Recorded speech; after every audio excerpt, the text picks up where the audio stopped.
Ganito pala talaga ang diwa ng Anchorage. Talagang gusto ni Donald Trump na ibigay kay Vladimir Putin ang Donbas at Crimea at tuluyan ang nabigo ang mga negosasyon sa Iran. Wala nang tigil putukan sa US at Iran. Muling isinara ng Tehran ang kipot ng Hormuz di umano dahil sa pambobomba ng Israel sa Lebanese Hezbollah. Pero ang totoo, ilang oras bago pa isinara ang kipot, nalaman na ang mga negosasyon sa pagitan ng Estados Unidos at Iran sa Switzerland ngayong araw ay tuluyan ng kinansela. Ngayon, sinisiguro ni Donald Trump na hindi desperado ang Estados Unidos sa pagpasok ng kasunduan sa Iran pero hindi pa rin nila ibabalik ang blockade laban dito.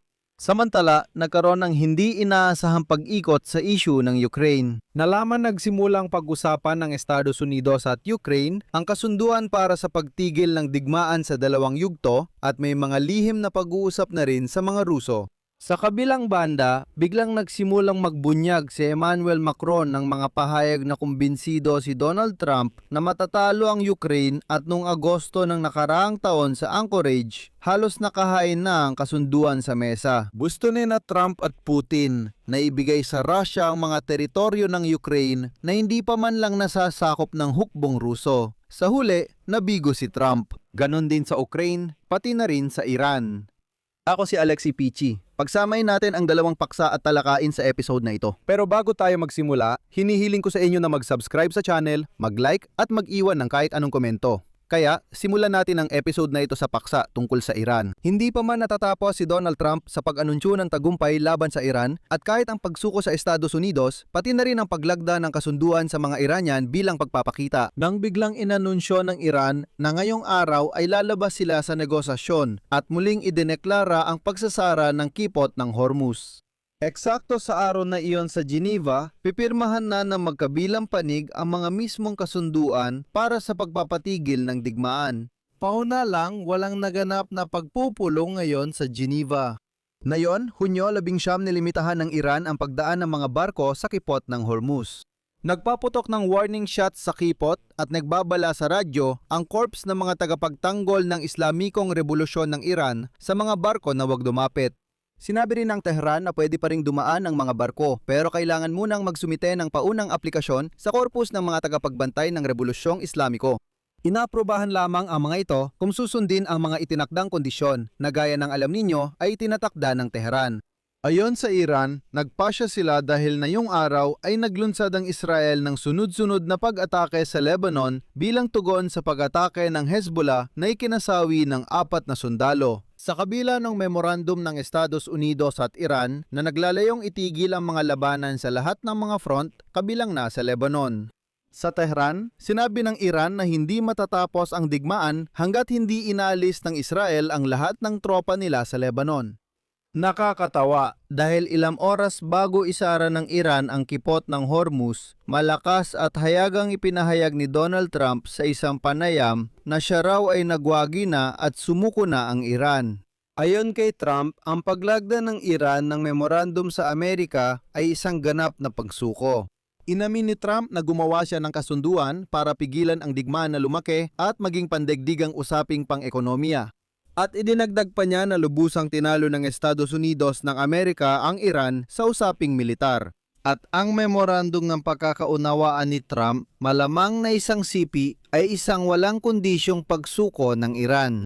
Ayon kay Trump, ipinakita ng digmaan ang lakas militar ng Amerika. Narito pa ang isa niyang mapagtagumpay na pahayag. Uulitin ko, tandaan na sinabi niya ito ilang oras bago muling isinara ng Iran ang kipot ng Hormuz ngayong araw. Sabi ni Trump, sino pa ang kayang mag-organisa ng ganitong blockade? Ako ang nag-organisa ng naval blockade na hindi nadaanan ng kahit anong barko pero maaaring maging sakuna ang mga alternatibo sa paggawa ng kasunduan. Sinabi ni Trump na ipinakita ng digmaan ang lakas militar doon sa loob pa ng 2 o 3 linggo at ipagpatuloy pa raw ang pambobomba hanggang halos mamatay na sila. Tama ba? Ano raw ang mapapala natin doon? Hindi bubuksan ang kipot ng Hormuz, ipinakita ng digmaan ang ating lakas militar. Habang binabawasan ninyo ang lakas militar, nagsasara ang sistema. Ito ang maaaring magdulot ng pandaigdigang depresyong pang-ekonomiya. Bagaman bibigyang diin ko rito na bago pa nagsimula ang digmaan sa gitnang silangan. Noong Pebrero, mismong ang kanyang vice-presidente na si J.D. Vance ay nagbabala kay Donald Trump na maaaring harangin ng Iran ang kipot ng Hormuz. Ngunit hindi ito pinaniwalaan ni Trump. Sinabi niya,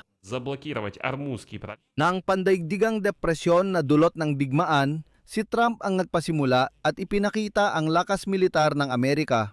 Sinabi rin niya ano ang ginawa ng Iran ngayon. Ipinakita ng digmaan ang lakas militar na hindi niya kayang talunin at hindi niya nakita ang mga epekto. Sabi ni Trump, kung ipinagpatuloy natin ang pambobomba sa Iran, tiyak na isasara ang kipot ng Hormuz. Tama nga. Muling na-block, ipinakita ng digmaan ang lakas militar kahit sa kabila ng mga konsesyon ni Trump. Parang nilabag ng Iran ang mga kondisyon kahit ng paunang kasunduan at muling isinara ang kipot ng Hormuz. Dumating na ang oras para kumilos. Pero ano nga bang gagawin? Sinabi ni Trump na magtitiis ang Estados Unidos at susunod sa mga kondisyon ng kasunduan na pinirmahan kahapon sa Pransya sa engrandeng seremonya. Nagpahayag muli si Trump at ayon sa kanya, pinahina ng kanyang digmaan ang Iran. Wala na siyang mga puwersang panhimpapawid, wala na ring hukbong dagat, wala na ring mga kagamitang panlaban sa ere, wala na ring mga radar, halos wala na siyang natitirang iba pa. Sa kabila nito, sabi ng mga demokratiko na mas maayos na ang kalagayan ng Iran ngayon kaysa 4 na buwan nang nakaraan. Maisip mo ba yon? Paano sila magiging ganyan katanga? Pero dito, ang tanong, sino ba talaga ang tanga sa kwentong ito? Ayon kay Trump, wala raw kahit ano ang Iran. Pero ngayon, hinaharangan ng Iran ang kipot ng Hormuz. At bilang tugon, sinabi ni Donald Trump at ito ang kanyang sinabi. Hindi kami nakipagkita sa mga Iranian dahil sa kawalan ng pag-asa. Ang Iran ang desperado. Tapos na sila. Tatapusin namin ang 60 araw na ito. Hindi sila makakakuha ng kahit 10 sentimo. Kung hindi ninyo naintindihan, sinabi ni Trump na kahit ano pa man, siya ay magpapatuloy mag-isa na sundin ang 60 araw na tigil putukan na ito na naabot sa ilalim ng memorandum ng pagkakaunawaan na nilabag na ng Iran.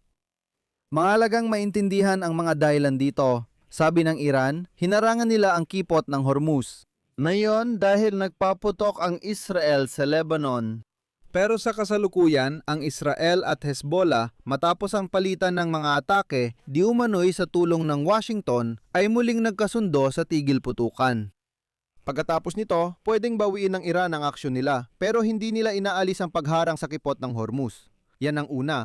Ikalawa, ilang oras bago pa man ang pambubomba ng Israel sa Lebanon, nalaman na may mga usapang pangkapayapaan. Sa pagitan ng Estados Unidos at Iran, na dapat sanay gaganapin ngayong araw, Hunyo 19 sa resort na Burgenstock sa Switzerland ay hindi matutuloy.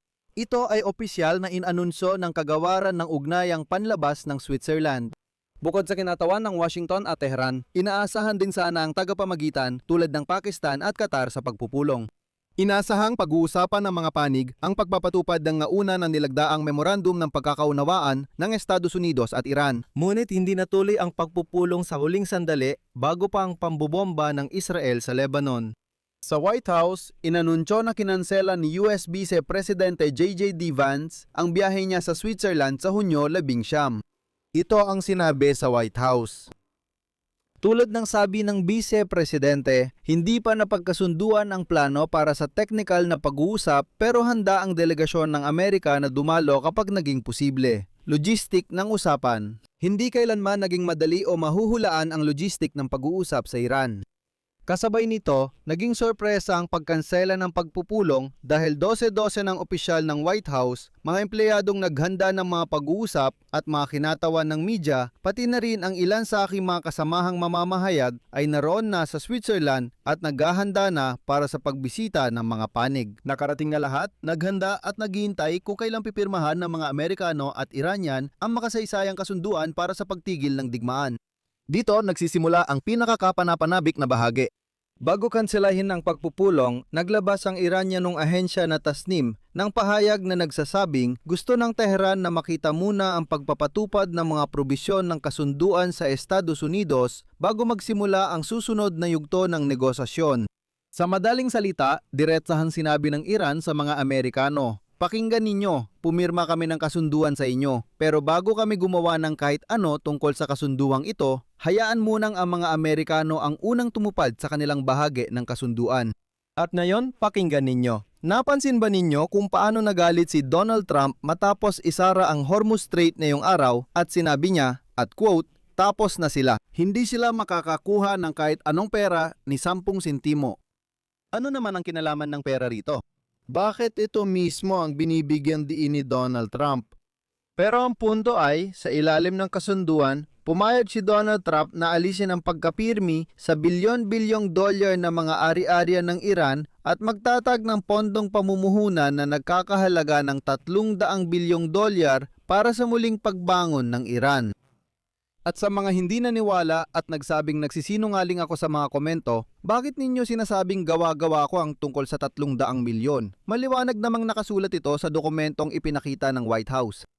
Ngayon, sabi ng Iran, pakinggan kami, ibigay muna ang pera, alisin ang sanction, i-unfreeze ang asset, at saka namin iisipin kung kakausapin namin kayo. Kaya nagalit si Trump at kaya niya isinulat mismo tungkol sa pera at talagang napahiya siya ng mga taga-Iran.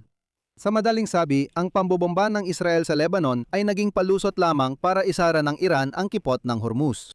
At dito na talaga nagiging walang kalutasan ng lahat. Ang totoo niyan, ang orihinal na kasunduan sa pagitan ng Estados Unidos at Saudi И Ираном. ay nagdulot ng matinding batikos mula sa ilang miyembro ng Kongreso ng Estados Unidos, lalo na mula sa mga Republikano sa parehong kapulungan. Nag-alala sila na sobra ang konsesyon ng Washington sa Iran. Kaugnay nito, si J.D. Vance, ang pangalawang Pangulo ng Estados Unidos ng Amerika, ay gumawa ng medyo kakaibang hakbang sa pagpunta sa White House upang ipagtanggol ang kasunduang ito sa Iran. Iginiit niya na kahit na ito ay talagang may mga konsesyon, kailangan munang tuparin ng Iran ang mga hinihingi ng Estados Unidos. CP mula kay JJDI Wens, kapag ipinakita nila ang mas tapat na pag-uugali, maaari navigation ang mga benepisyong pang-ekonomiya. Kung humina ang kanilang tapat na ugali, pwede naming bawiin ang mga hakbang na ito. Sa huli, napunta tayo sa sitwasyon kung saan hinihiling ng Iran na ang Estados Unidos ng Amerika ang unang gumawa ng hakbang, habang hinihiling naman ng Estados Unidos ng Amerika na ang Iran ang unang kumilos. Isa itong walang kalutasan. Tingnan natin kung sino ang unang urong sa sitwasyong ito. At may kutob ako na si Donald Trump na naman ang unang urong dahil siyang natatakot sa pagbagsak ng merkado ng langis, hindi ang Iran. Wala namang pakialam ang Iran. Binara ng Iran ang Strait of Hormuz at alam nilang pabor sa kanilang oras sa ganitong sitwasyon. Pero si Trump, hayagan na niyang inamin na oo, natakot siya na baka mauwi ito sa isang pandaigdigang krisis at tumaas ng sobra ang presyo ng lahat ng bagay sa buong mundo kung mananatiling sarado ang Strait of Hormuz. Bukod pa rito, sinabi ng mga opisyal ng Amerika na pamilyar sa takbo ng negosasyon sa CNN na kasalukuyang nagtatrabaho ang magkabilang panig sa mga lihim na mungkahi para sa pagpapatupad ng kasunduang nilagdaan ngayong linggo. Ngunit ayon sa nalaman, hindi pumirma ang Iran ng dagdag na dokumento di tulad ng memorandum ng pagkakaunawaan. Dahil dito, ayon sa CP, lumalabas ang tanong kung pinalabis ng administrasyon ni Trump ang mga obligasyong nauha mula sa Iran. Muli nito ang binibigang diin kung gaano kabilis bumagsak ang marurupok na pagsisikap sa politika para makamit ang kasunduan. Samantala, ang mga negosasyon tungkol sa Ukraine ay pumapasok na sa isang panibagong yugto. Sa wakas, nalaman na rin kung anong espiritu ng Anchorage ang palaging binabanggit ng mga Ruso. Talagang nais ni Donald Trump na isuko ang Ukraine kay Vladimir Putin at nakipagkasundo siya sa kanya tungkol dito sa Alaska noong Agosto ng nakaraang taon. Pero bago tayo magpatuloy sa ikalawang bahagi ng episode na ito, nais kong hilingin sa inyo na mag-subscribe sa YouTube channel na ito, mag-like at mag-iwan ng mahahabang komento. Malaking tulong ito sa pagpapalaganap ng content sa YouTube. Bukod pa rito, nais ko ring ipaalam sa inyo na mayroon na tayong pribadong komunidad sa Patreon at sa Telegram. Ang tawag dito ay Peachy Insight. kung saan maaari kayong magtanong sa akin ng direkta. Doon, personal kong tinatalakay sa inyo ang kahit anong paksa. Walang self-censorship doon. Doon, sabay nating pinipili ang mga susunod na tatalakaing paksa sa YouTube channel na ito. At dagdag pa, may mga hiwalay na pagsusuri doon na hindi lalabas dito sa YouTube. Doon, magkakaroon kayo ng eksklusibong access sa buwan ng private streams na may tanungan pati sa araw-araw pagsusuri. Nasa description ng video ang Patreon link. Sumali na kayo. Kung gusto nyo minsan lang suportahan ang YouTube channel na ito, lubos akong magpapasalamat. Nasa description ang lahat ng link at detalye kung paano gawin ito. Mag-subscribe din kayo sa aking social media, dun din tayo nakikita. Makikita ang lahat ng link at detalye sa video description. Ngayon, magpapatuloy na tayo. Kaya, ang Pranses na presidente na si Emmanuel Macron ay nagbunyag ng mga nakakagulat na pahayag tungkol sa kung paano talaga sinubukan ni Donald Trump na ibenta ang Ukraine kay Vladimir Putin. Nang maupo sa pwesto, inisip ni Pangulong Donald Trump ng Estados Unidos na matatalo ang Ukraine sa digmaan laban sa Russia. Sabi ni Macron, sa pribadong usapan, pinaniwala ni Trump ang mga Europeo na dapat nilang tanggapin ang pagkatalo ng Ukraine at magiging bahagi ito ng Russia. Parang sinasabi niya, isuko na lang natin siya ng sabay-sabay, tapos na, bakit pa tayo nahihirapan para sa kanya? Narito ang sinabi ni Emmanuel Macron. Alalahanin ninyo ang Enero at Pebrero 2025 siya, ibig sabihin si Trump, inisip niya na matatalo ang Ukraine. Hindi naging maayos ang lahat sa Oval Office sa pakikipagpulong kay Zelensky, pati na rin sa summit ni na Trump at Putin sa Anchorage. Nagbigay ito ng pag-asa sa isang kasunduan kung saan inalok sa Ukraine na basta ibigay ang mga teritoryong hindi pa nga nasasakop ng Russia. Dagdag pa ni Macron pagkatapos noon, sa kasagsada ng Agosto 2025, pumunta siya kasama ang iba pang mga lider ng Europa sa Washington kung saan sinabi nila, pakinggan mo, Donald Trump, hindi pwedeng basta-basta isuko ang Ukraine at hindi papayagan ng Europa yon. Sa huli, napansin ni Trump na ang mga pahayag ukol sa pagkatalo ng Ukraine ay malaking kasinungalingan. Narito ang isa pang sipi kay Macron. Mula noon, malayo na ang narating at ang landas na ito ay higit sa lahat tagumpay ng mga Ukrainian ng kanilang kakayahan at pagiging kapanipaniwala. Nakita ni Pangulong Trump na mali lahat ng sinabi sa kanya na babagsak ang mga Ukrainian, hindi nila kakayanin ang taglamig at matatalo sila. Nakita niya na sa harap niya ay matapang at maparaan na mga tao na ngayon ay kanyang iginagalang. Pero pagkatapos nito, mas lalo pang nakagulat si Macron. Ibig sabihin, ang Pangulo ng Pransya ay halos kinumpirma ng live na noong Agosto 2025 sa Anchorage, halos nasa mesa na ang kasunduan.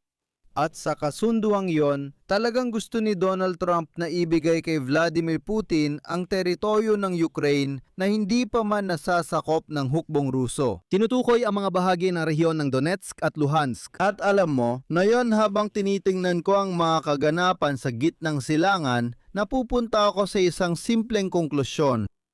Kung gusto mong maintindihan kung ano ang diwa ng Anchorage, basahin mo ang mga kondisyon ng kasunduan sa pagitan ng Estados Unidos ng Amerika at Iran at subukan mong hanapin doon ang lugar ng Israel. Sa Israel, sa totoo lang, nangyari rin ang sarili nilang diwa ng Anchorage. Ibinenta ni Trump ang Israel nang makita niyang talo siya sa digmaan at kailangan niyang umalis habang pinananatili ang dangal niya. Ngayon, wala na siyang pakialam sa mga kaalyado. Pero sa kabutihang palad, hindi mawawala ang Israel gaya ng hindi nawala ang Ukraine. Pero biglang nagbago ang sitwasyon matapos na lahat ng mga leader ng G7 ngayong linggo ay sabay-sabay na pinagmasdan na mabuti ang mga larawan ng nasusunog na Moscow. Ayon sa The Economist, ang panukalang mapayapang pag-ayos sa Ukraine ay maaring may hakbang-hakbang na plano tulad ng kasunduang kamakailan lang ni Donald Trump at Iran. Tinalakay ni Trump ang hakbang-hakbang na planong ito kasama ang mga Europeo sa G7 Summit. Ayon sa pahayagan, ang mga kabiguan ng hukbong Ruso at ang tagumpay ng Ukraine sa pag-atake gamit ang mga drone laban dito sa mga ruta ng supply nito at sa mga pasilidad mismo sa loob ng Russia ay nagsimulang magbago ng pananaw ni Donald Trump tungkol sa takbong hidwaan sa pagitan ng Russia at Ukraine. Lumabas na ang mga kinatawan ng Kyiv at ng kanyang koponan ay nagsasagawa ngayon ng araw-araw na konsultasyon kung paano mapipilit ang Russia na makipagnegosasyon. At sa ganitong kalagayan, totoong sinabi ni Trump na handa siyang maglagay ng presyon kay Putin at magbigay ng suporta sa Ukraine. Agad kong sasabihin, huwag minyong akalaing biglang sumuporta si Trump sa Ukraine. Hindi, pansamantalang sitwasyon lang ito. Ngunit ang mga nangyayari sa Russia, tulad ng mga pagsabog at nasusunog na oil refinery, ipinakita kay Trump na hindi ganoon ang itsura ng mga talunan. At isa sa mga ideyang pinag-uusapan ng mga Amerikano at Ukrainyano ay ang pagtatapos ng digmaan sa dalawang yugto. Sa simula, inaasahan ang pagtigil ng labanan sa kahabaan ng kasulukuyang linya ng front, mga 50 hanggang 70 kilometro papaloob mula rito sa bawat panig. Ibig sabihin, i-freeze ang frontline at papaloob ng 50 kilometro sa bawat panig, kaya 100 kilometro lahat. Ito ang zone na bawal ang putukan, pambobomba o anumang gulo. At pagkatapos, kapag gumagana na ang tigil putukan na ito, magkakaroon ng mas malawak na kasunduan para sa ganap na pagtigil ng putukan sa lahat ng front at pagginto ng digmaan. Ayon sa The Economist, muling nagsimula ang di-opisyal na pag-uusap sa Moscow, kaya marami tayong naririnig na pampublikong pahayag mula kay Lavrov. Sumulat pa siya doon ng isang buong artikulo kung saan ipinaliwanag niya kung paano nagkakamali ang mga Europeo, kung paano sinusubukan ng mga Europeo na gamitin ang Ukraine bilang isang nagkakaisang kamao para bumuo ng isang napakalaping hukbong Europeo na pagkatapos ay lalaban sa mga Ruso. Isinulat niya kung paano nililigawan ng Europa ang Ukraine, Moldova, pati na rin na yon ang Armenia. Sa kabuuan, parang mali ang paraan ng Europa sa pakikipag-usap. Dito lahat yan galing. Lumabas na ang mga Europeo, Amerikano at Ukrainyano ay talagang nag-usap sa summit ng G7 tungkol sa mga paraan kung paano mapuwersa ang Moscow na makipagnegosasyon. Pero sigurado ang mga tao sa Ukraine na malabong kumilos ang Russia bago mag-Oktubre. Bakit bago mag-Oktubre? Dahil sa panahong yon, gugustuhin ng Russia na bigyan ng suporta si Donald Trump bago ang midterm election sa Kongreso at makakuha ng kapalit. Malamang magpapalipas lang ng oras ang Kremlin hanggang susunod na tagsibol. Umasa sila na ang isa pang malawakang kampanya ng mga missile at drone na yung taglamig laban sa mga lungsod at enerhiyang infrastruktura ng Ukraine ay sa wakas mapipilit ang Ukraine na magbigay ng konsesyon sa Moscow at halos tuluyan ng sumuko. At sa Moscow, patuloy nilang iginigiit na handa lang silang makipag-usap sa estilo ng Anchorage. Ang ibig sabihin nila, noong pagpupulong noong Agosto ng taong 25 sa Alaska, di umano'y nagkasundo sina Vladimir Putin at Donald Trump na ibigay sa Russia ang buong Donbas at kilalanin sa batas at sa aktwal ang kontrol nito sa Crimea at mga sinakop na teritoryo ng Kherson at Zaporizhia. At ngayon, ayon sa sinabi ni Emmanuel Macron, nauunawaan natin na talagang inihahanda ni Trump ang pagsuko ng Ukraine. Ngayon, sa huli, nagbigay si Trump ng maikli ngunit makabuluhang pahayag. Ulitin ko ang sinabi niya para maintindihan ninyo. Hindi ako gaanong tagahanga ng Ukraine. Maliban sa mga babae nila, palagi silang nananalo sa Miss Universe. Ganyan tinitingnan ni Trump ang mga problema ng mundo. Dito ako magtatapos. Mga kaibigan, mag-subscribe sa channel, i-like ang episode na ito at mag-comment ng inyong opinyon at konklusyon tungkol sa dalawang paksang ito. At kung gusto ninyong suportahan ang trabaho ng YouTube channel, maaari ninyong gawin ito sa pamamagitan ng kahit anong donasyon gamit ang mga link at detalye na nasa description ng video na ito. Siguraduhin ninyong mag-subscribe din sa aking mga social media, Instagram, TikTok at syempre sa Telegram channel ko. Doon lumalabas ang mga bagay na hindi lumalabas dito sa YouTube. Iyon lang po. Ingatan ninyo ang inyong sarili. Paalam sa lahat.